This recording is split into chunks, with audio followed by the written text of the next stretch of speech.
AITA for canceling a restaurant dinner for two after finding out my boyfriend invited his entire family without asking me. After that, he wanted me to pay for meals I didn't even eat. I am feeling really overwhelmed right now and honestly just need to vent because I am starting to question if I really did overreact, even though deep down I do not think I did. For context, I am 24 years old and have been dating Alex, who is 26, for almost a year now. Things have been good for the most part, but lately we have both been super busy with work and other obligations. It feels like we barely get quality time together anymore. So for the past few weeks, I had been talking about how much I wanted us to just have one nice evening, just the two of us, something a little special. There is this restaurant in the city I had been dying to try, one of those places that is a little fancier, a little more expensive, but totally worth it for a special occasion. Alex agreed that it was a good idea and I was genuinely so excited. I made the reservation myself a couple of weeks in advance to make sure we would get a good table. I even bought a new dress for the occasion because I wanted to feel really pretty and just celebrate us. I was picturing a cozy, romantic night where we could reconnect without the distractions of everyday life, just good food, maybe a bottle of wine, and time to actually talk and be present with each other. Fast forward to the day of the dinner. I spent the afternoon getting ready. I did my hair, makeup, everything. I wanted the night to feel special. About 3 hours before the reservation, Alex calls me and in the most casual way imaginable says, "Oh, by the way, my parents, my sister and brother, and even my aunt and uncle are going to be there tonight too." I swear I just stood there frozen for a second because I genuinely thought he was joking. But no, he was completely serious. He said it like it was no big deal at all, like it was perfectly normal to turn what was supposed to be a romantic date into a mini family reunion. I asked him why he would invite his entire extended family to what was supposed to be our night. He kind of brushed it off and said something along the lines of how his family really wanted to see me, that it was important for him to have me be part of these moments, and that family is everything to him. He made it sound like I should be honored that he wanted me there with them. I could feel this knot forming in my stomach because it was not just that he invited them, it was that he never even asked me if I was okay with it. He just decided unilaterally, like my opinion or feelings about it did not even matter. The more I thought about it, the angrier I got. I had been looking forward to this night for weeks. I had built it up in my head as something just for us, something we really needed after being so busy and disconnected. Instead, I was now supposed to spend the evening making small talk with his aunt and uncle, trying to impress his parents, smiling through forced conversations, probably being judged on everything from what I wore to how I held my fork. It completely shattered the entire vibe I had been so excited about. I told Alex that I was not going.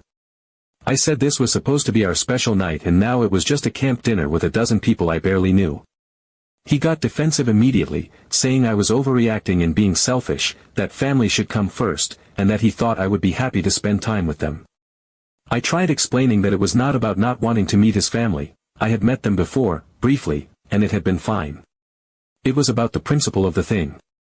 About the fact that he made a major change to plans we had made together without even considering how I would feel about it. He did not seem to get it. He kept insisting it was not a big deal. At that point, I just canceled the reservation altogether. I told him if he wanted to have dinner with his family, he could go right ahead, but I was not going to spend my night pretending I was fine with being ambushed like that. He tried calling me a few more times that evening, but honestly I was just so upset I could not even bring myself to answer. The worst part is now his entire family thinks I am this selfish, rude girlfriend who refused to spend time with them. Apparently he told them I bailed last minute without really explaining why, and now they all think I am immature and disrespectful. His mom even sent me this passive-aggressive text saying how she hopes I learn the importance of family someday. I cannot even express how hurtful that was to read. I have been sitting with all of this for a few days now and the more I replay it in my head, the more hurt I feel. It is not just about that one dinner. It is about the complete lack of respect for my feelings, about being sidelined and treated like an accessory rather than an equal partner in the relationship. I keep wondering if this is what I am signing up for long-term, being expected to just fall in line with whatever Alex or his family wants, even at the cost of my own happiness. Part of me feels guilty because I know family is important and I do not want to be that person who isolates their partner from their loved ones. But another part of me knows that setting boundaries and expecting respect for plans we made together is not selfish. It is basic decency. If the roles had been reversed and I had invited my entire family to a romantic dinner without asking him, I know he would have been upset too. I still do not know how I want to handle things from here. We have not really talked since it happened. I think he is waiting for me to apologize, but honestly I am not sure I want to. I miss the Alex who used to prioritize me and make me feel special.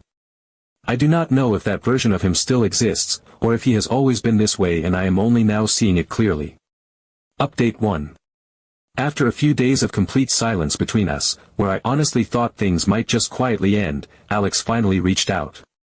He sent me a long text message saying that he had been thinking a lot about what happened, that he realized he had hurt me, and he really wanted to make things right. He said he understood that I had been looking forward to a special night for just the two of us and he regretted how things had turned out. He promised he wanted to make it up to me properly this time and suggested that we go out to dinner again, just the two of us, no surprises, no extra guests. He even told me that he had already booked a table at another nice restaurant, one that he thought I would love, and he said he wanted nothing more than to spend some quality time with me alone. He said he missed me, missed us, and that he wanted to show me how important I was to him. I hesitated. I reread that message a dozen times, feeling torn between wanting to believe him and feeling this deep, gnawing skepticism. Part of me thought that if he was making this effort, maybe he really did understand. Maybe he really was trying. I missed him too, as much as I hated to admit it. Against my better judgment, I replied and said I would come. I spent the afternoon getting ready, but there was a heaviness in my chest that I could not shake off. I kept telling myself to relax, that I was overthinking, that it was going to be fine. I put on a dress that made me feel beautiful but comfortable, trying to stay hopeful but guarded at the same time. When I arrived at the restaurant, the first thing I noticed was how full it looked through the windows. My heart skipped a beat, but I shook it off, telling myself that it was a popular place and it was Friday night. Of course it would be crowded. I walked in, scanning the room, trying to spot Alex. That is when my heart completely dropped into my stomach. Right there, in the middle of the dining room, was Alex, and his entire family. His parents, his sister, his brother, his aunt and uncle. They were all gathered around a large table, already deep into their meals, laughing, chatting, drinking wine. Plates of half-eaten food were scattered across the table, and, to my utter disbelief, even the desserts had already been served. Alex noticed me immediately. He stood up, smiling broadly like everything was totally normal, and waved at me enthusiastically to come over. I just stood frozen in the doorway, my face burning, my hands shaking, feeling like the floor had been ripped out from underneath me. A few heads turned to look at me, a few people at other tables giving me sympathetic or confused glances. I could feel tears threatening to spill over, and I fought them back with everything I had. I took one step back, then another.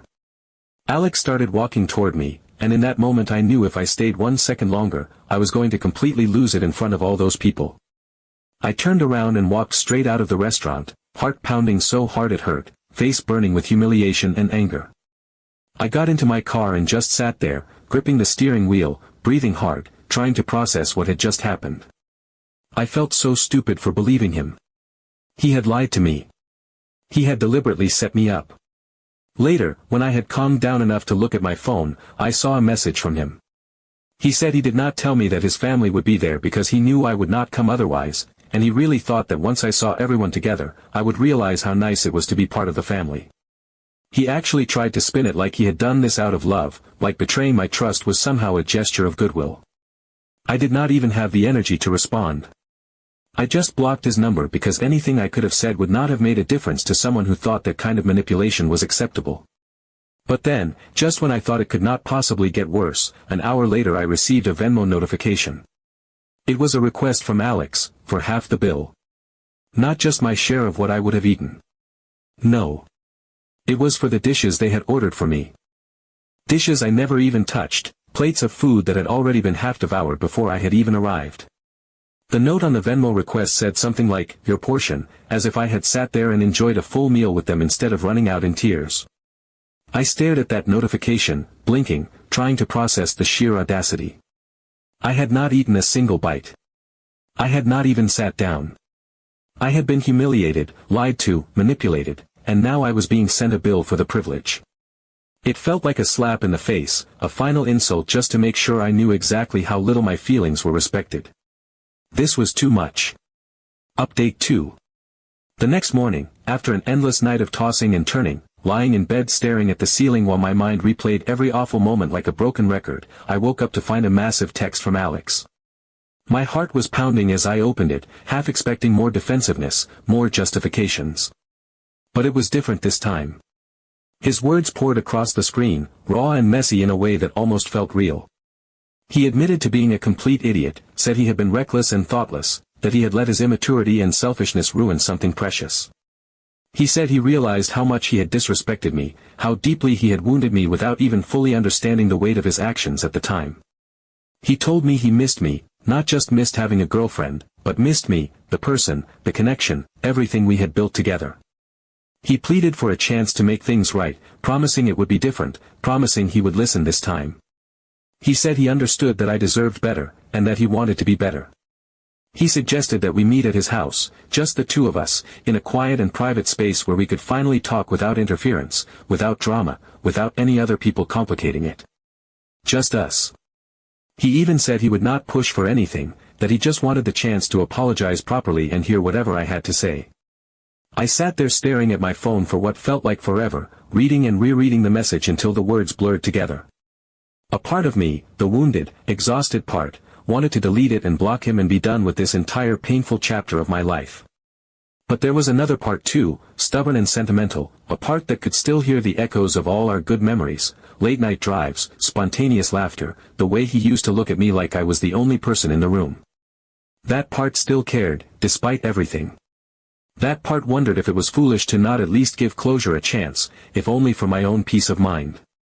I agonized over it all day, swinging wildly between anger and hope, between fear and longing. I kept trying to listen to my gut, but my gut was twisted into so many knots that it was impossible to tell what it was saying anymore. By the time evening rolled around, I found myself grabbing my keys with shaking hands, telling myself that even if it was a mistake, at least it would be my decision. I needed to see it through, one way or another. As I pulled up outside his house, a strange, cautious hopefulness bubbled up inside me, fragile and tentative. The porch light was on, casting a soft, inviting glow across the front steps. The door was slightly ajar, almost like he was waiting for me, and when he appeared in the doorway with a nervous but genuine smile, for one brief second it felt like stepping into a memory of who we used to be. Inside, the house was warm and cozy. There was soft music playing low from a speaker somewhere, something acoustic and soothing. A couple of candles flickered on the coffee table, giving the living room a calm, almost intimate feel. It was so disarmingly normal that it caught me off guard. After the chaos and betrayal of the last few days, the simplicity of the moment was almost enough to lull me into forgetting. We sat down together on the couch, the familiar creak of the cushions beneath us, the easy way our bodies angled toward each other without thinking. For a while, it was genuinely nice. We started talking about all the ridiculous, funny things that had happened when we first met, the awful first date where everything went wrong, the time he tried to impress me with homemade pasta and nearly set his kitchen on fire. We laughed, real laughter that filled the space between us and, for a little while, smoothed over the cracks. Alex looked at me with such raw regret in his eyes, apologizing again, telling me how badly he wished he could take everything back, how he never wanted to make me feel unimportant or disrespected. He said it was the worst mistake of his life and that he understood if I could never forgive him, but that he had to at least try. Little by little, the walls I had spent days carefully building started to lower. I felt the anger, the bitterness, the grief beginning to soften around the edges. I found myself smiling more easily, remembering why I had fallen for him in the first place. Part of me started to wonder if maybe I had been too harsh, too quick to assume the worst. Relationships are messy, after all. People make mistakes. Maybe what mattered was the willingness to own up to them, to do better. For the first time in what felt like forever, I allowed myself to believe that maybe there was still something here worth saving. And then, just as that fragile hope was taking root, just as I was beginning to feel the tiniest spark of trust returning, Alex suddenly shouted loudly, "Hey, you can leave." I froze, every muscle in my body locking up, my smile falling from my face like a mask dropped to the floor. I turned slowly toward the hallway, confusion and dread twisting together inside me, and that was when I saw them.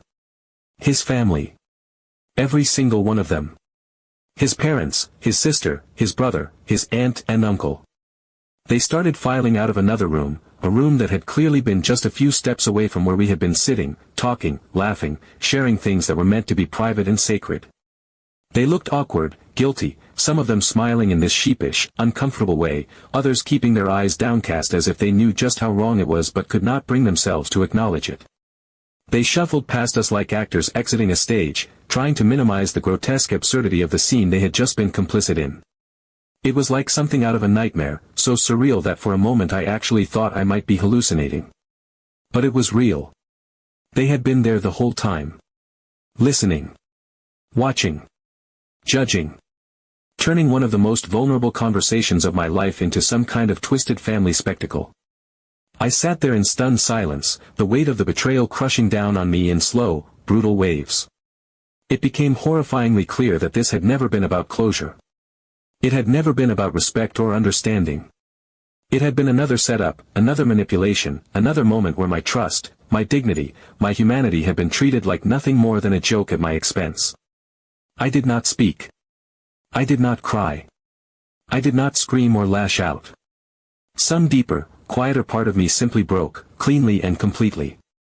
I felt it, the last thread snapping inside me, the final bit of hope shriveling up and blowing away like ash on the wind. Just at that moment I turned around and left. Update 3. The next morning, after everything that had happened, after everything that had been exposed and shattered the night before, I woke up with this overwhelming clarity in my chest. I realized I could not keep riding this endless roller coaster of hope and disappointment. If there was going to be anything left between us, it had to change completely. There could not be any more manipulation, any more tricks, any more pretending everything was fine when it clearly was not. I sent Alex a message that was short but firm.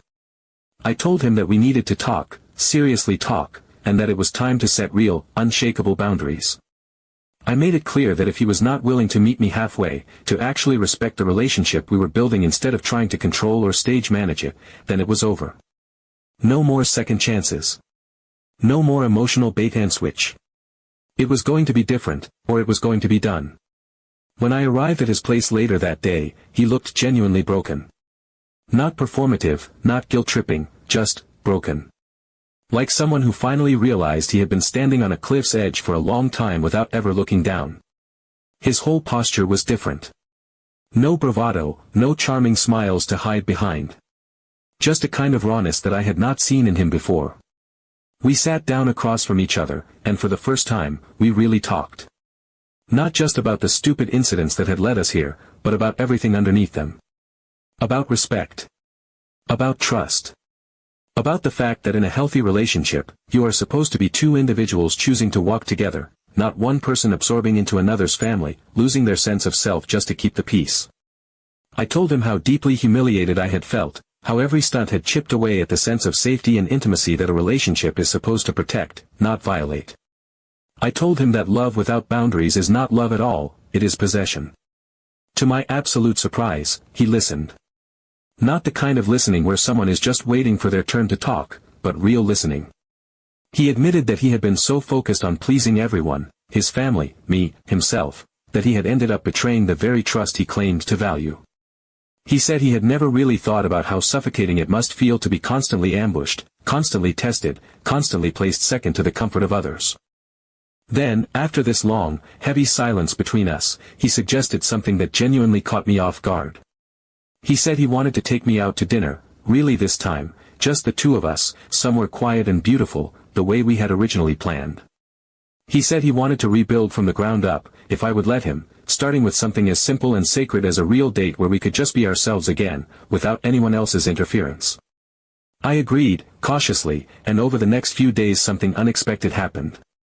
His family, each of them separately, reached out to apologize. Not just some half-hearted apology either, real ones. His sister sent me a long message saying she was ashamed of how they had handled everything and that she had no idea how invasive and hurtful it had been until she imagined herself in my position. His father called and, in his blunt but sincere way, told me that he respected me for standing my ground. Even his aunt and uncle, who I barely knew, sent a message acknowledging that they had overstepped. And then there was his mother. She asked to meet me for coffee, and although I was hesitant, I agreed. Sitting across from her at a small cafe, she admitted that she had been the one behind the whole mess. She confessed that she had been terrified that I would pull Alex away from the family, that he would disappear into a relationship and forget about them. It had not been about me personally, she said, but about her own fear of change, her own fear of losing the closeness they had always shared. She apologized, genuinely and without excuses, and said she realized now that clinging so tightly had only driven a wedge between everyone. It took time. Conversations were not always easy. Trust is not something you snap your fingers and rebuild overnight. But somehow, through all the wreckage, something started to shift. It was like all the walls that had been built up out of fear and control and resentment had finally crumbled, and for the first time, we could actually see each other clearly. When Alex and I finally went out to dinner, just the two of us, it felt different than anything we had shared before. It was not flashy or over the top. It was just us, sitting across from each other, sharing food, talking, laughing, sometimes sitting in comfortable silence. There were no hidden agendas, no tension hanging heavy in the air, no sense that someone else's expectations were lurking just outside the room. It was simple, and in that simplicity, it was perfect. And you know what? Our relationship now is better than it has ever been. I am not idealizing it. I know better than to think that one good dinner erases all the hurt or that love alone is enough to fix deep-seated issues. But what we were able to build from that wreckage, the raw honesty, the painful but necessary boundaries, the respect that now frames everything we do, has become something real, something solid in a way that it never was before. It is not about perfection.